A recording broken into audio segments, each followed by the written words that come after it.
So are you ready? Should we start? Yes, sir. Okay, just give me 1 minute here. Okay. Yes.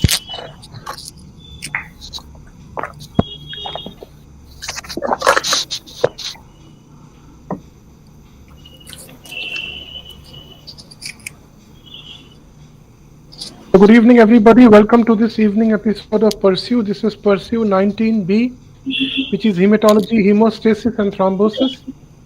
We are streaming live from IPGME&R Kolkata. We are here with a very basic topic, which is molecular biology and biochemistry of the coagulation factors and pathways of hemostasis, control of coagulation reaction, and vascular function in hemostasis. And to talk on that, we have Dr. Anindita Mondal, who's a very bright MD person who's done MBBS and MD in pathology. Presently, she's a senior resident at the IPGME&R and S.S.K.M Hospital, Kolkata, with areas of interest in oncopathology, histopathology, and cytopathology. Before I ask Dr. Anindita to start, let me request all of you to keep your mic muted, your camera off, and please do not share your screen. With this, let me request Dr. Anindita, ma'am, please share your screen. Let us start. Thank you, sir, for this kind introduction. It's a great privilege and an opportunity to share my knowledge on this beautiful platform. So, with this few words and thank you, sir, again, I want to start my presentation.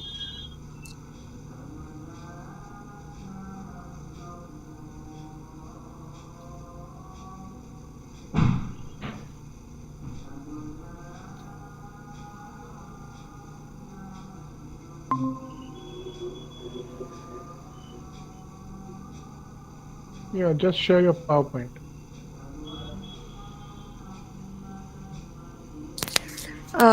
So, it's visible, right?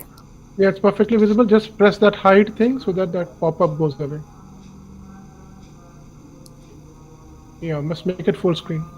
Yes, sir. Yeah, fine. Please start. Thank you, sir.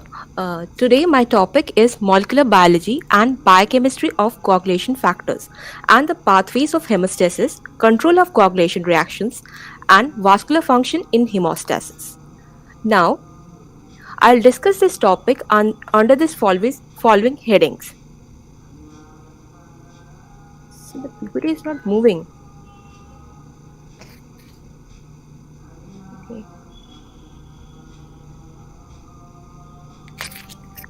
Hello?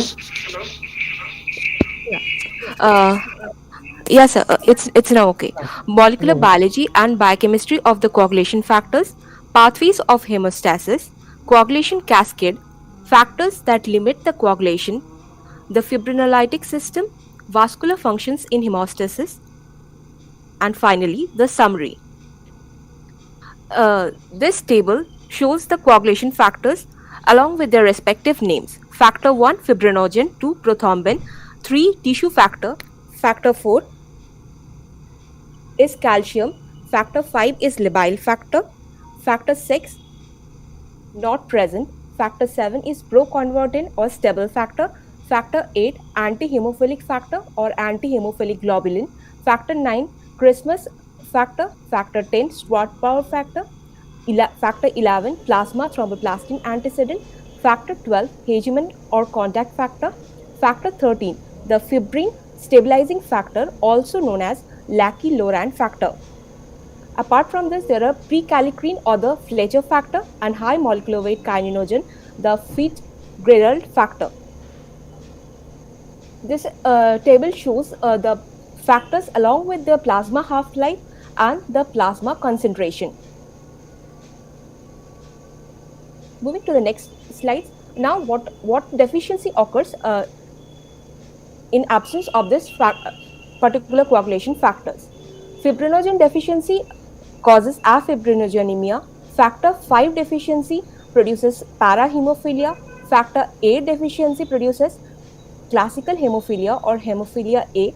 Factor 9 causes hemophilia B or the Christmas disease, and factor 11 it causes hemophilia C. Von Willebrand factor deficiency leads to von Willebrand disease. This is a table which shows the molecular biology and biochemistry at a glance. It shows the genetic symbol, genetic location, the exons, the amino acids nature, the plasma level, the plasma half-life, and the main action of all these factors. This is the extended table. It shows the similar features of all those factors. Now, coming to the coagulation cascade. The coagulation cascade, it consists of a complex network of reactions for the conversion of Zymogen cofactors into cofactors. The coagulation factors can be grouped as the vitamin K dependent zymogens, procoagulant cofactors, soluble cofactors, cell associated cofactors, fibrin network, and the inhibitors of coagulation. Now, coming to the vitamin K dependent zymogens. What are those? These are prothrombin, factor 7, factor 9, factor 10, and protein C.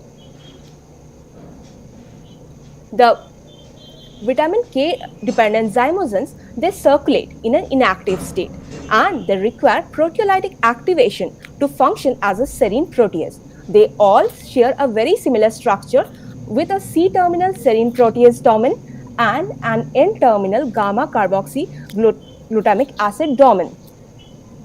This serine protease domain and the gamma carboxy glutamic acid domain, these two domains are interconnected by Kriegel domains.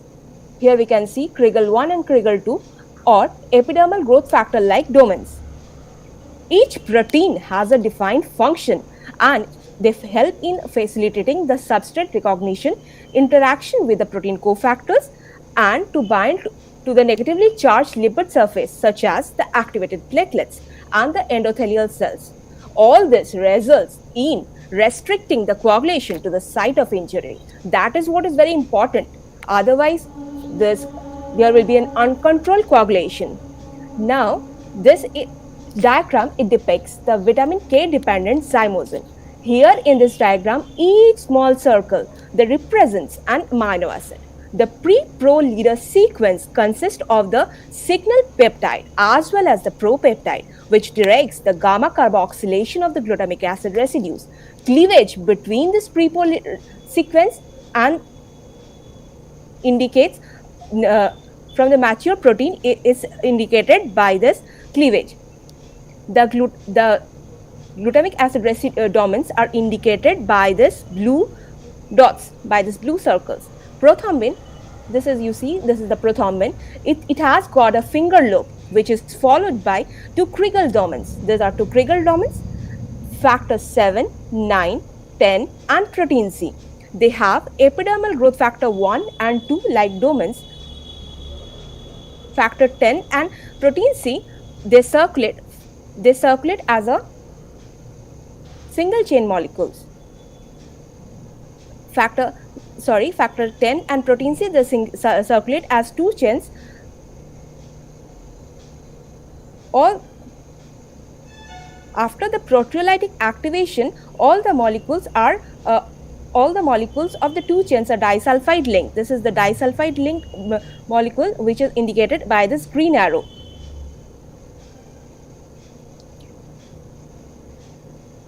Now,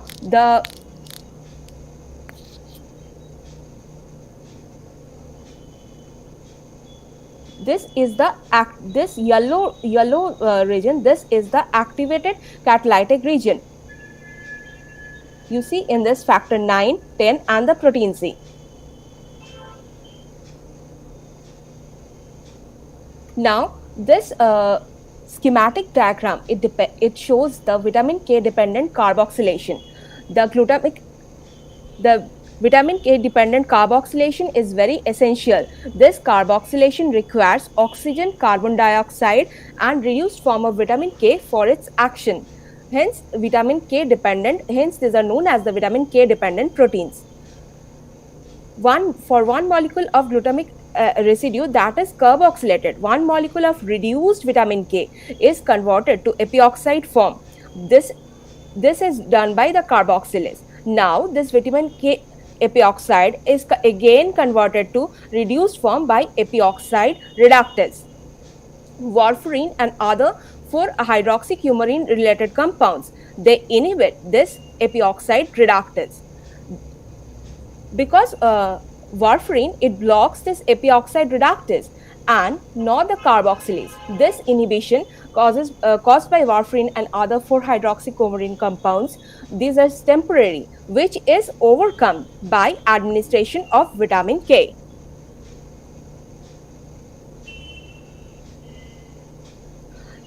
This picture shows the calcium dependent association of the glutamic acid domain with the anionic phospholipid surface.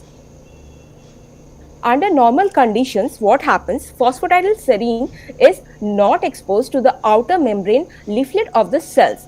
In activated endothelial cells and the platelets, this phosphatidylserine is a part of extracellular cell surface where it supports the coagulation system. The glutamic acid domain, which is represented by this red circles, interacts with the anionic cell surface in a calcium dependent manner.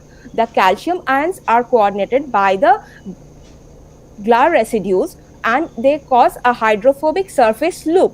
Membrane binding by the glutamic acid domain occurs when this hydrophobic surface loop, they penetrates into the hydrophobic portion of the phospholipid bilayer. Glutamic acid bound calcium ions with the phosphate head groups of the binds with the phosphate head groups of the phosphatidylserine. Now coming to the next group, the procoagulant cofactors, which are 5 and 8. Factor 5 and Factor 5 and Factor 8 both function as cofactors in coagulation and they dramatically enhance the catalytic activity of the macromolecular complexes, resulting in generation of the thrombin and factor 10A. This shows the schematic diagram of Factor 5 with A1, A2, B, A3, C1 and C2. The thrombin cleavage sites are indicated by these green arrows. The 709, arginine 1018 and arginine 15145. Whereas the activated protein C cleavage sites are indicated by this red arrows. Factor 5 is a non-enzymatic cofactor within the prothrombinase complex that greatly accelerates the ability of factor 10A to convert prothrombin to thrombin. Activated protein C catalyzes the inactivation of factor 5A by cleavages at the main sites, arginine 306, arginine 506, upon which the cleaved A2 fragment dissociates from the factor 5A and factor 5A can then no longer associate with factor 10A. Arginine 506 GLN mutation in factor 5 leads to a resistance to inactivation by activated protein C. This is called factor 5 Leiden mutation and is associated with an increased risk of venous thromboembolism. Homozygosity or compound heterozygosity for the loss of function mutations in factor 5 leads to a bleeding disorder which is known as parahemophilia or Aurin parahemophilia.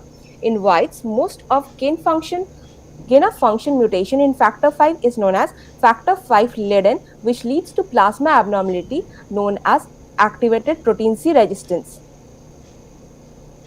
Factor 7. The schematic diagram is shown below. It's represented by A1, small a1, A2, A2, B, A3, A3 and C1, C2 domain, where the acidic regions are denoted by small a1, A2, A3. Thrombin cleavage sites are arginine 372, 740 and 1689 indicated by these green arrows, and activated protein C cleavage sites are indicated by these red arrows. Thrombin and factor 10A are principal activators of pro-cofactor 8 and generate the cofactor 8A through the sequential proteolysis at arginine 740, arginine 372 and arginine 1689. After being activated, factor 8A function as cofactor for factor 9A in phospholipid dependent conversion of factor 10 to factor 10A. As we know, a defect or deficiency in factor 8A leads to hemophilia A.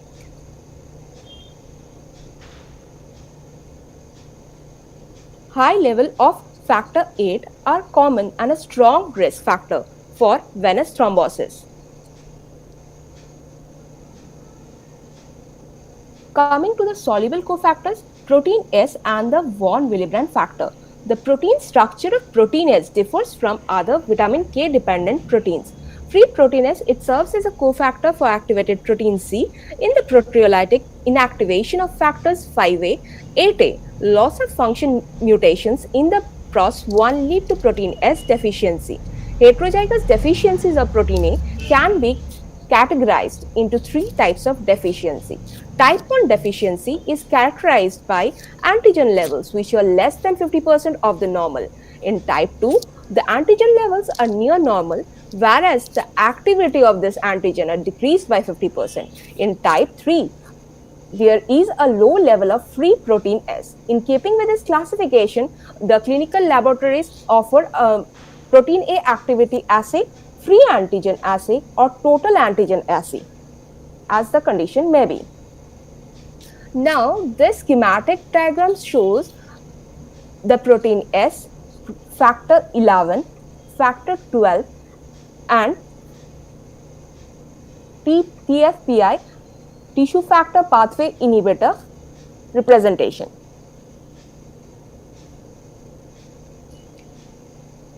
The structure of protein S differs from other vitamin K dependent proteins because it lacks a serine protease domain and consequently there is no catalytic activity. Protein S is composed of GLA domain comprising of 11 glutamic acid residues, a thrombin sensitive region, this region, epidermal growth factor domains, and a C-terminal sex hormone binding domain.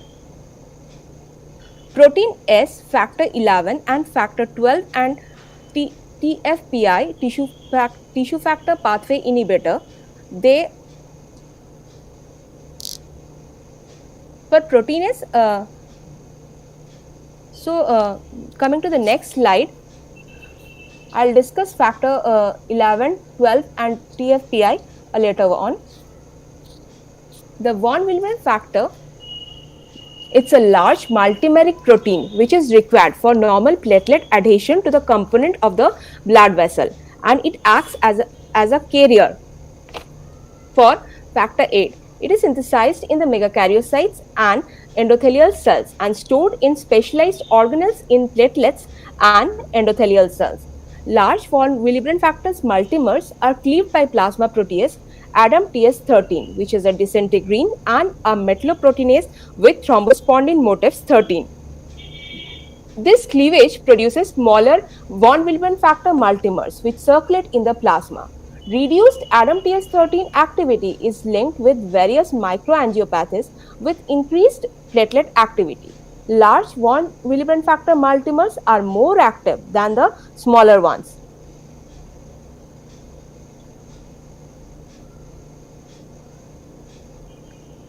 Qualitative or quantitative deficiencies in von Willebrand factor cause von Willebrand disease, a mild to severe bleeding disorder. Quantitative deficiency of von Willebrand factor leads to type 1, type 3 von Willebrand disease, and functional defect, it leads to type 2 von Willebrand disease. Type 1 von Willebrand is the most common form, whereas type 3 is the most severe. Now, we all know deficiency of factor 8, it causes hemophilia. But a function of von Willebrand factor is to carry the factor 8. Along with von Willebrand factor, the half-life of factor 8 is about 12 hours. But if what happens if von Willebrand factor is absent, then factor 8 is degraded very soon. It's almost degraded in 2.5 hours. So this behaves as if there is factor 8 deficiency. It's known as pseudo-hemophilia. Factor 9 and the contact system. Factor 11 and the contact system. After the activation of the factor 11, binding sites for the substrate of factor 9 become available in the APL3 domain. Now let us move. This is factor 11. The factor 11, it has got this catalytic domain, and these are the APL domain. APL domain 1, 2, 3 and 4.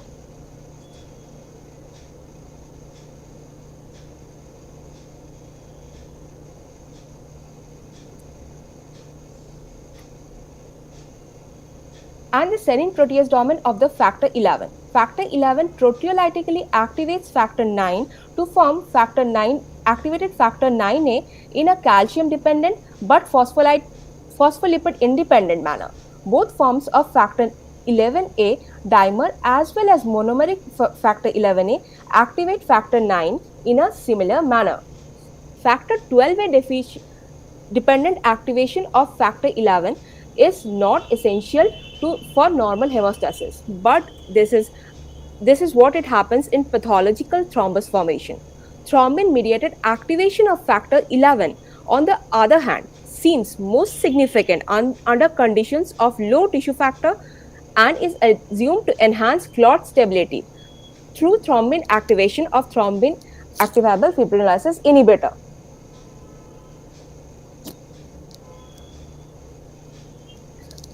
Factor 12 deficiency is not associated with bleeding. Factor 12, on the other hand, contributes to surface-induced pathologic thrombosis via activation of factor 11. The SARPIN's C1 inhibitor is the main plasma inhibitor of alpha factor 12A and beta factor 12A. In addition, antithrombin and plasminogen activator inhibitor also inhibit factor 12A activity. Conditions in which factor 12A activity is not properly controlled, such as in C1q inhibitor deficiency states or in case of constitutively active form of factor 12A, can result in a disorder, hereditary angioedema. Coming to the cell-associated cofactors, tissue factor, thrombodilin, endothelial protein C receptor. Tissue factor, also known as thromboplastin or CD142, is the cellular receptor and cofactor for factor 7 and 7A. Tissue factor, activated factor 7A complex is the major physiologic initiator of blood coagulation. Coagulation is initiated when an injury occurs in a vessel and allows blood to come into contact with extravascular tissue factor. Escape of blood from the vessel allows factor 7 to bind to extravascular tissue factor and initiate coagulation following proteolytic activation of factor 7 to activated factor 7A. An injury in the extravascular tissue factor 7A complexes to come into contact with blood and initiate thrombin generation and activated on the activated platelet surfaces. Interaction of tissue factor with activated factor 7A induces conformational changes in the serine protease domain of factor 7A, allowing the latter to proteolytically activate factor 9 and factor 10.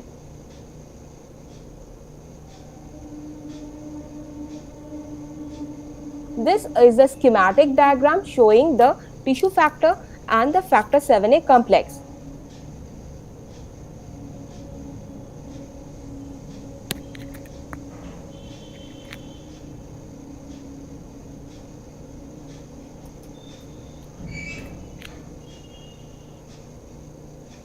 Here we can see the catalytic domain, epidermal growth factor 2 and 1 domain and the glutamic acid domain.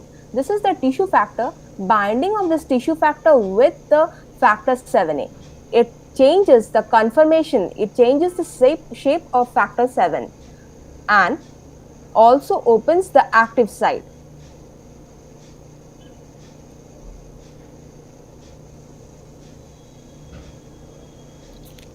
The fibrin network, the fibrinogen, factor 13 and thrombin actifiable fibrinolysis inhibitor. Fibrinogen, when converted to fibrin, forms the structural meshwork that consolidates an initial platelet plug into a solid hemostatic plug. This schematic diagram shows the structure of fibrinogen. Fibrinogen is a dimer. These are two identical units. Each monomer, it consists of 3 chains. These are represented by alpha, beta and gamma. These are color coded. This alpha is shown by this light blue, beta is shown by this pinkish and gamma is shown by this deep blue color. The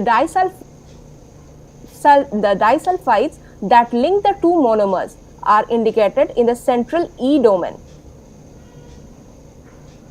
The D domains consist primarily of the C terminal of the B beta and gamma chains. The helical region connecting the two domains consists of all the 3 chains intertwined. Now thrombin, it binds to the central domain of the fibrinogen and proteolytically releases 2 fibrinopeptides, alpha residues 1 to 16 and 2 fibrinopeptides B beta residues 1 to 14 from each fibrinogen molecule. Release of the fibrinopeptides exposes the binding sites in the E domain that have complementary sites in the D domain of other fibrin monomers. These complementary binding sites lead to initial formation of 2-stranded protofibril. These are the 2-stranded protofibril with half staggered overlap configuration. As you can see in this diagram, protofibrils then aggregate into thick fibers that branch into a meshwork of interconnected thick fibers. So this structure is indicated schematically in this diagram.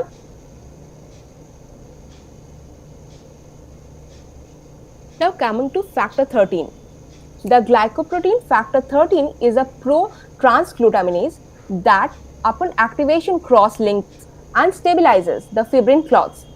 Factor 13 activation, the structure of factor 13A and B subunits, these are the factor 13A and the B subunits are indicated schematically. This A are indicated in the red and the B are indicated in the green. Cleavage to this activation peptides of factor 13A by thrombin releases the factor 13B subunits, the B chains, and induces a conformational changes in the factor 13A that opens up the active site.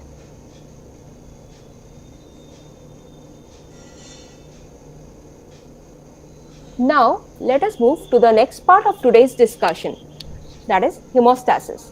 What is hemostasis?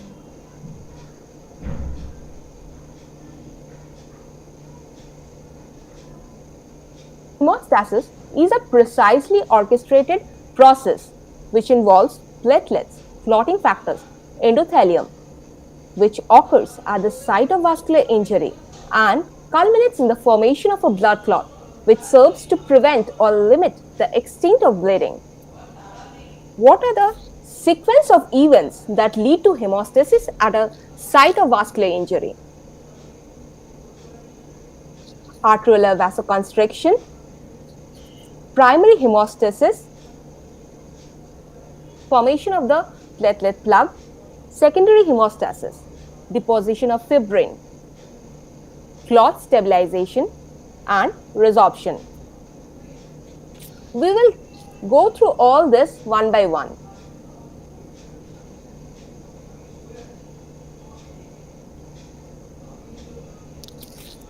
Vasoconstriction. Arterial vasoconstriction occurs immediately and it reduces the blood flow to this injured area. This vasoconstriction is mediated mainly by reflex neurogenic mechanisms, which is augmented by local secretion of factors such as endothelin, which is a potent vasoconstrictor. This effect is, however, transient, and the bleeding will continue if nothing further happens.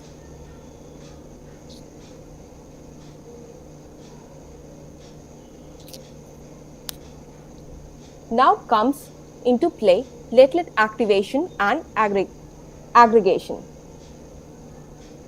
So this vascular injury, it exposes the von Willebrand factor, this red dots you can see, and the subendothelial collagen.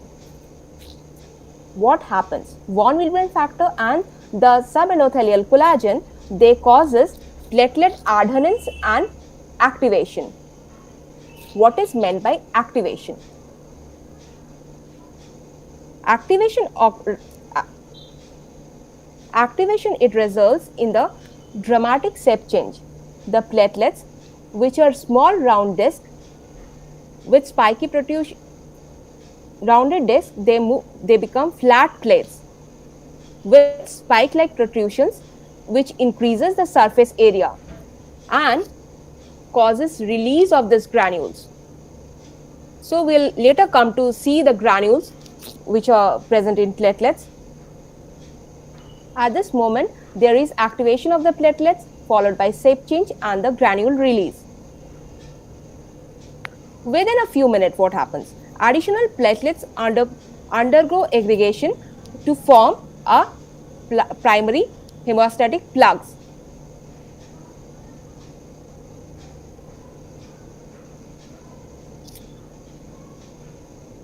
When the platelets change the shape, there is accompanying alterations in the GP2B3A, which increases the affinity for fibrinogen, and by translocation of the negatively charged phospholipid to the platelet surface. Platelet activation is triggered by a number of factors, including the coagulation factor, thrombin and ADP. Thrombin activates the platelets through a special G protein coupled receptor known as the protease activated receptor, which is switched on to a proteolytic cleavage carried out by thrombin. So here it forms the primary hemostatic plug. Now, as I was talking, let us have a glance of the ultrastructure of the platelets.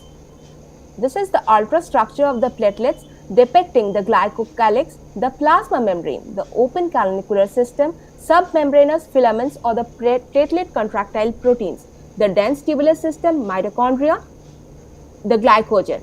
There are two types of granules, the alpha and the dense granules. The dense granule, it contains the ADP, calcium, serotonin, and the specific alpha granule, it contains fibrinogen, factor 5, von Willebrand factor, fibronectin, heparin antagonist, platelet factor 4, PDGF and other proteins.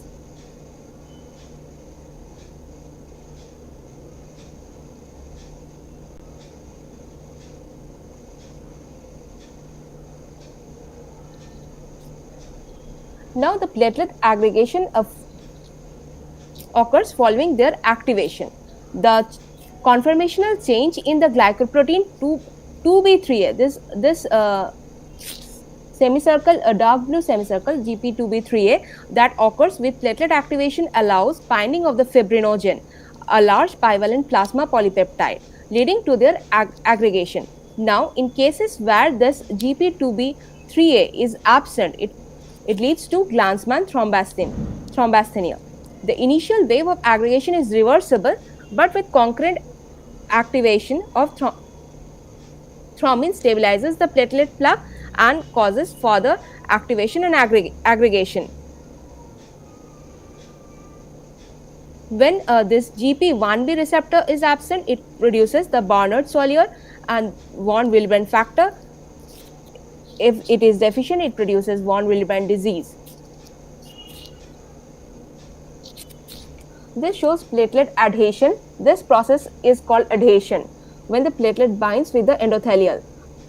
Willebrand factor functions as the adhesion bridge, and this is aggregation between the two platelets, which occurs due to this GP2B3A complex in presence of fibrinogen.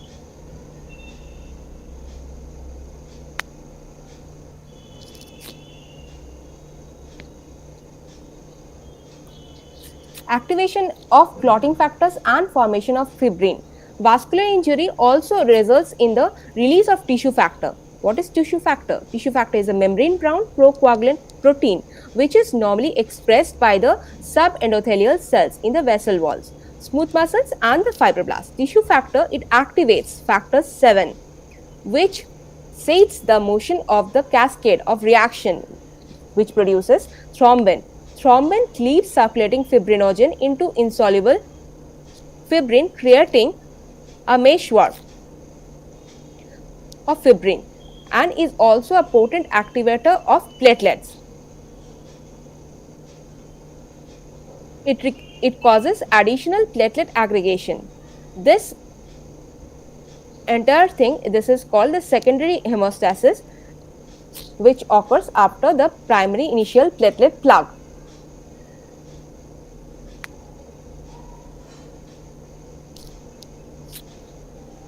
Now the platelet plug is formed, the secondary hemostatic plug is formed. Now this polymerized fibrin and platelet aggregates, they undergo contraction to form a solid permanent plug which prevents any further hemorrhage. This point is crucial. Counter-regulatory mechanisms such as tissue plasminogen activator, which is produced by the endothelial cells, they prevent the further spreading of this clot, and the clot is limited to this site of injury, and this also causes the clot resorption.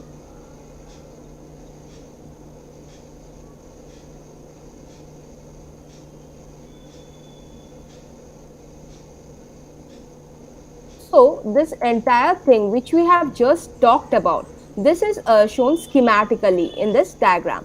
This is the vessel injury which causes the platelet exposure of the collagen, causes platelet adhesion. Also it causes tissue factor release and vasoconstriction. This platelet adhesion, it promotes platelet activation by shape change, granule secretion and activation of the GP2B3A. This platelet activation causes serotonin release, which further produces vasoconstriction. It causes release of thromboxane ADP, which again promotes vasoconstriction, and the platelet phospholipid, they participate in the blood coagulation cascade. This platelet activation in presence of thromboxane ADP, it promotes the platelet aggregation, and vasoconstriction also reduces blood flow. It helps in the formation of primary hemostatic plug, which is further stabilized by thrombin, and fibrin participates to form the stable hemostatic plug.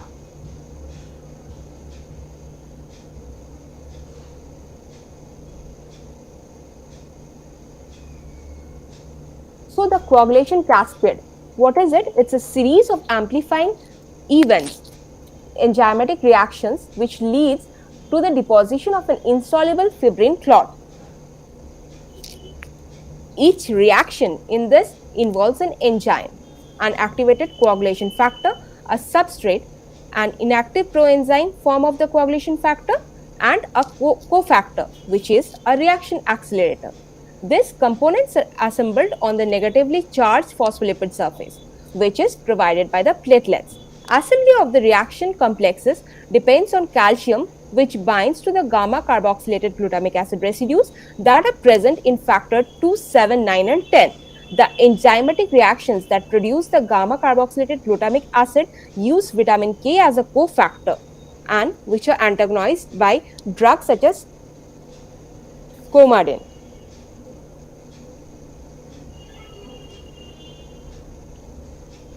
This flow diagram, it shows the coagulation cascade in the laboratory and in vivo.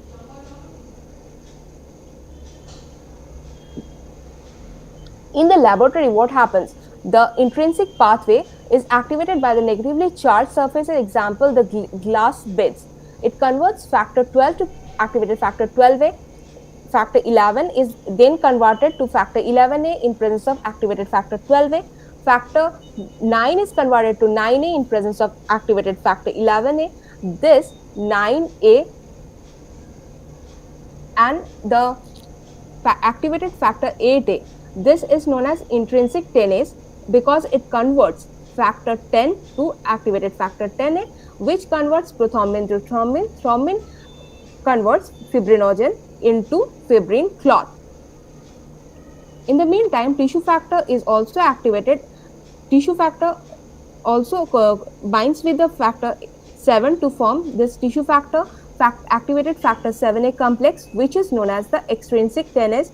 It activates 10 and factor 10, and this factor in presence of activated factor 5, this converts prothrombin to thrombin. Whereas in vivo, the scenario is a bit different. In vivo, it's mostly by this extrinsic pathway where factor 7 is converted into activated factor 7A in presence of tissue factor. Then tissue factor, factor 7A, activated factor 7A complex converts factor 9 to factor 9A. Activated factor 9A in presence of activated factor 8A converts 10 to 10A, and then further in presence of activated factor 5A, it converts prothrombin to thrombin, which converts fibrinogen to fibrin clot.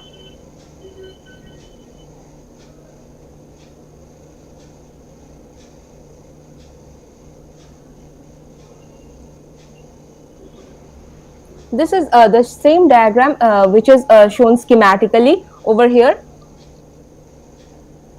Phospholipid and calcium are required as cofactor in these steps, and thrombin activates these steps.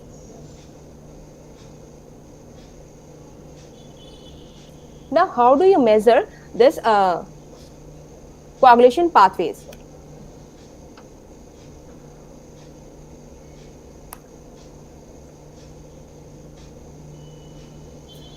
The intrinsic pathway and this common pathway, it is measured by factor. It is measured by APTT, activated partial thromboplastin time. Whereas this extrinsic pathway and this common pathway is measured by prothrombin time.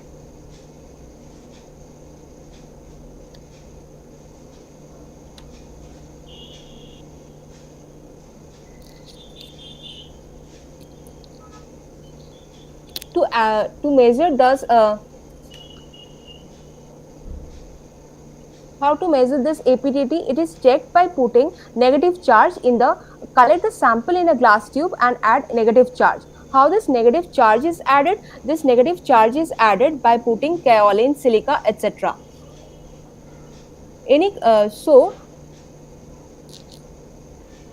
Coagulation study should not be carried out, this coagulation test should not be carried out in a glass tube because glass is already providing the negative charge.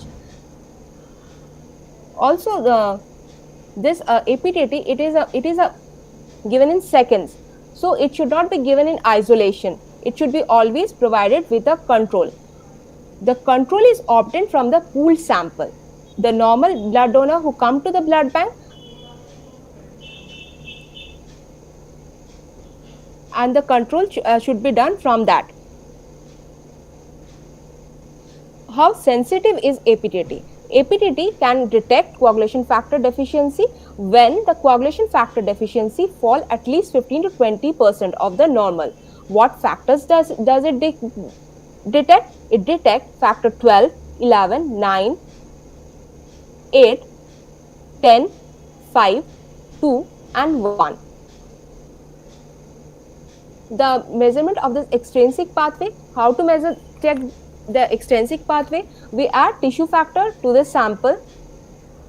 The source of tissue factor is human brain or rabbit brain. Then, but the quality here differs because obviously human brain gives a better quality than to rabbit brain. So there was a disparity between the results. For this, the WHO, World Health Organization, came with the International Standardized Index.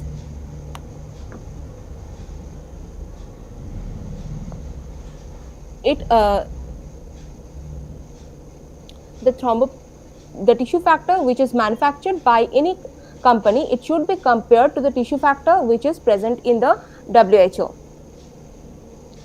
More the value is towards 1, the tissue factor is more better.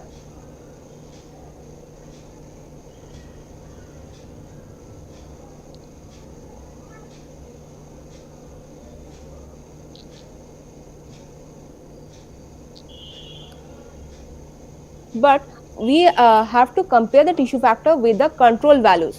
So it was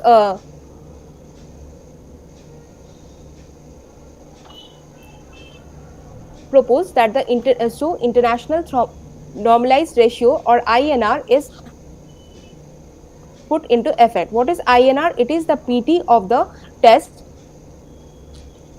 by the PT value of the control, which is raised to the power of ISI. INR should be maintained in the therapeutic range. INR for the treatment of DVT should be maintained between 2.5 to 3.5. For mechanical heart valves, it should be between 2 to 3 for both prophylactic and therapeutic use of DVT.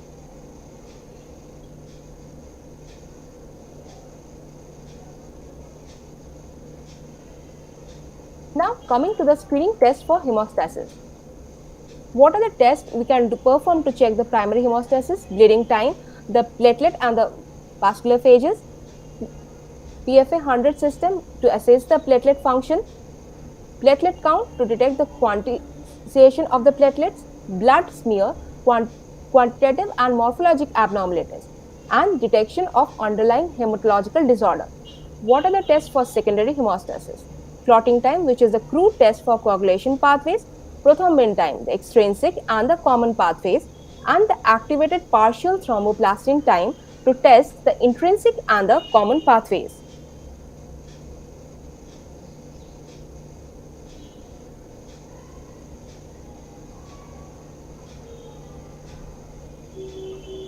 This table shows the screening tests used in the diagnosis of the coagulation disorders. Thrombin time, it detects the deficiency or abnormality of the fibrinogen or inhibition of thrombin by heparin or fibrin degradation products. It is raised mostly in DIC, heparin therapy. Prothrombin time, deficiency or inhibition of one or more of the coagulation factors 7, 10, 5, 2 and fibrinogen. It is raised in liver disease, warfarin therapy and DIC.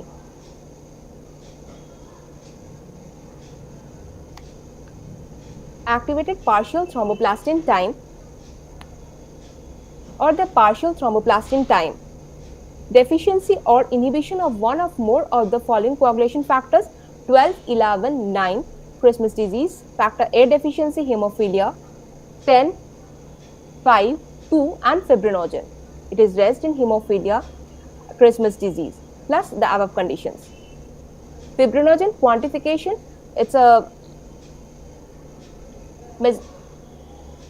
it is characterized by fibrinogen deficiency raised in DIC and liver disease.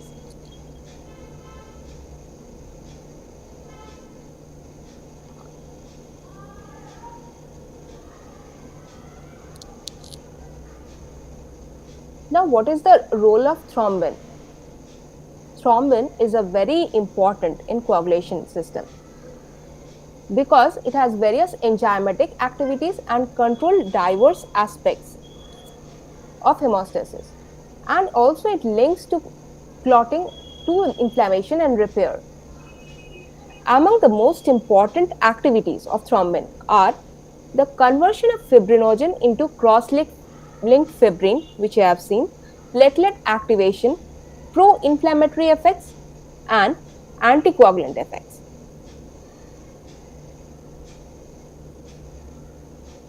conversion of fibrinogen into cross-linked fibrin. Thrombin, it converts soluble fibrinogen into fibrinogen monomers that polymerize into an insoluble fibrin, and it amplifies coagulation process not only by activating factor 11 but by activating two main factors, cofactors, factor 7, factor 5 and factor 8. It also stabilizes secondary hemostatic plug by activating factor 13, which covalently cross-links fibrin. Platelet activation. Thrombin, as we know, is a potent activator of platelet activation and aggregation through its protease activated receptors, thereby linking platelet function to coagulation. Pro-inflammatory effects. The protease activated receptors are also expressed in inflammatory cells, endothelium and other cells, and activation of these receptors by thrombin is believed to mediate the pro-inflammatory effects which contribute to the tissue repair and angiogenesis. What are the anticoagulant effects? Thrombin also acts on the normal endothelium. It changes the endothelium from a procoagulant to anticoagulant state, which helps in reversal and prevent clotting beyond the desired site of the vascular injury.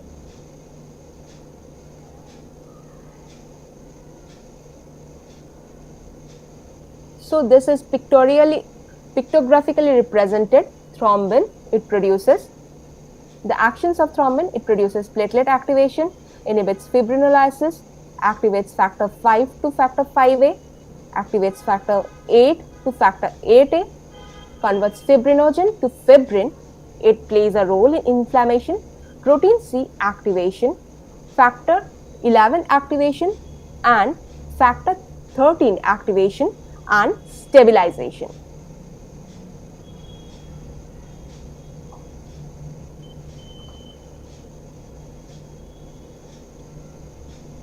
Here it shows how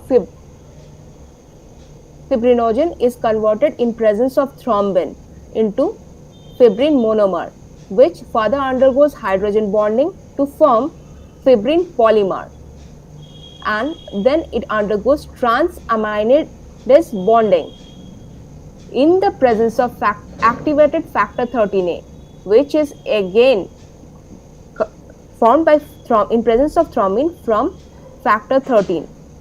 So activated factor 13A, it transforms fibrin polymer into cross-linked fibrin.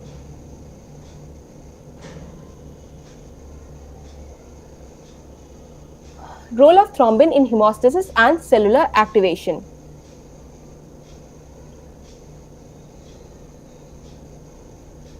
This is again pictorially represented. It causes platelet aggregation at the site of injury by release of thromboxane and fibrin deposition.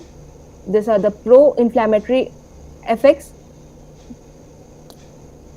These are the anticoagulant effects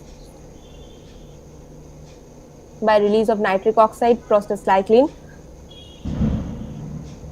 and these are the inflammatory effects.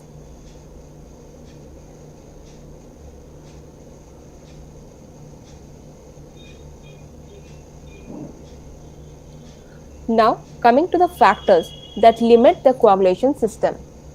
Coagulation, once initiated, it has to be restricted to the site of vascular injury. Otherwise, it would be very disastrous. One of the limiting factors is simply the dilution of the blood. The blood flow increases, it takes away the coagulation factors, which is washed up by the liver. The second is the requirement of the negatively charged phospholipids, which, as mentioned, are provided by the platelets that have been activated by the contact with subendothelial matrix at the site of vascular injury. Last but not the least, the most important counter-regulatory mechanisms involves the factor that are expressed by intact endothelium itself adjacent to the site of injury.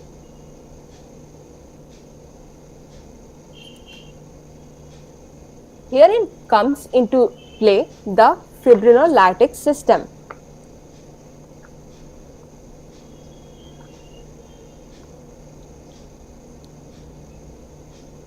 Activation of the coagulation cascade also sets in the fibrinolytic cascade, which limits the clot size and later causes dissolution of the clot.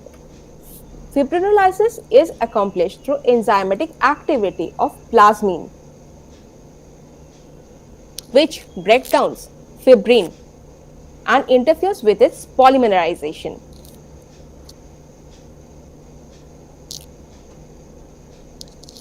And elevated levels of products of fibrinogen, often called fibrin split products, most notably the D-dimers, are a useful marker in several thrombotic states.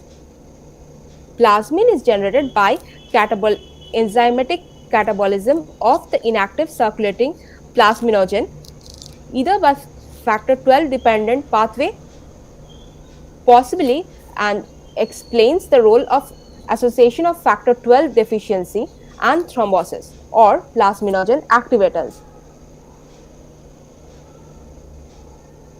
The most important of which is tissue plasminogen activator. This tissue plasminogen activator, it is synthesized by the endothelium and is most active when it is bound to the fibrin. The tissue plasminogen activator is used as a therapeutic agent because of its fibrinolytic activity is confined to the area of recent thrombosis.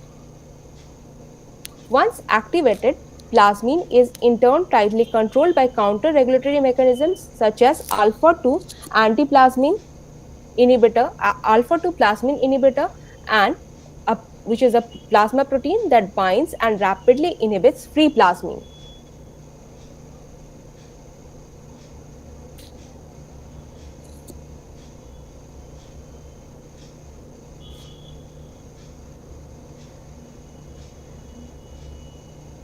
This is the schematic diagram showing the fibrinolytic system. Here, plasminogen is activated to plasmin in presence of intrinsic activation by factor 12A, kallikrein, extrinsic activation, tissue plasminogen activator, urokinase like A, and in presence of drugs such as streptokinase, this plasmin, it converts fibrin into fibrin degradation products.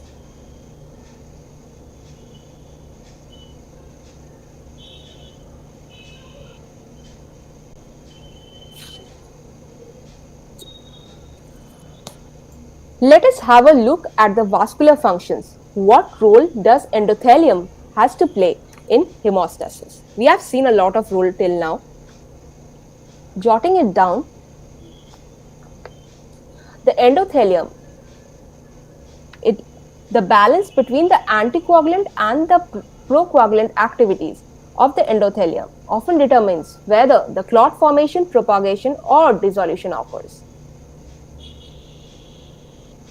The antithrombotic properties of endothelium can be divided into activities directed at platelets, coagulation factors, and fibrinolysis. Platelet inhibitory effects. The endothelium, intact endothelium, serve as a barrier between the platelets from the subendothelial von Willebrand factor and collagen.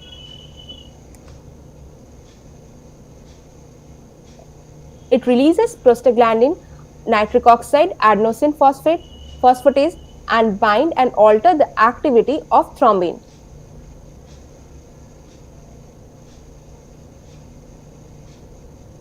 The anticoagulant effects, normal endothelium, it shields the coagulation factors from tissue factor in the vessel wall and expresses multiple factors that actively oppose the coagulation, such as thrombodulin, endothelial protein C receptor, heparin-like molecules, and tissue factor pathway inhibitor.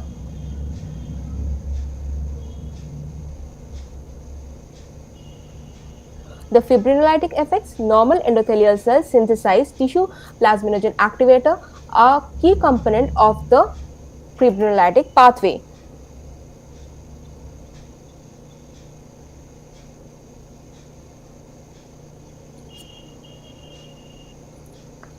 The anticoagulant properties of normal endothelium. It releases nitric oxide, PgI2, which inhibits the platelet aggregation. Endothelium, it releases tissue plasminogen activator, activates fibrinolysis.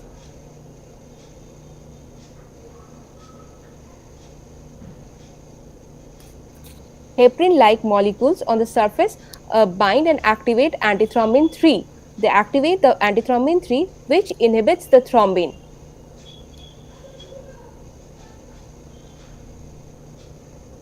And factors 9 and 10A. Tissue factor pathway inhibitor inactivates tissue factor and activated 7A factor 7A complex. Thrombodilene, it inhibits protein C to active protein C formation, and active protein C, it inactivates factor 5A and 8A.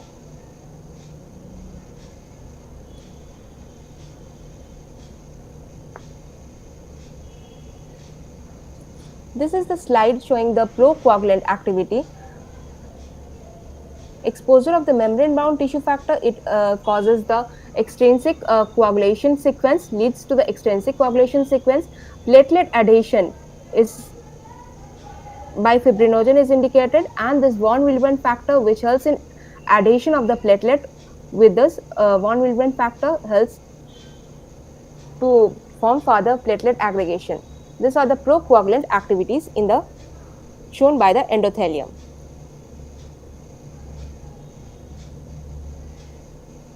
To summarize, what we all have got to know till now, endothelial injury exposes the underlying basement membrane. Platelet adhere to the extracellular matrix primarily through the binding of the GP1B receptors to the von Willebrand factor. This process is known as adhesion. Adhesion, it leads to platelet activation, which is associated with secretion of the platelet granule contents, including calcium ADP. There is a dramatic change in the shape and membrane composition and activation of GP2B3A receptors. The GP2B3A receptors on the platelets form bridging cross-links with fibrinogen, which leads to platelet aggregation. Concomitant activation of thrombin promotes fibrin deposition, cementing the platelet plug in place.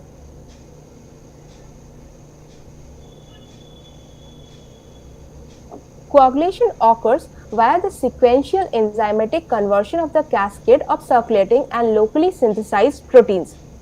Tissue factor is the most important initiator of the coagulation cascade in vivo.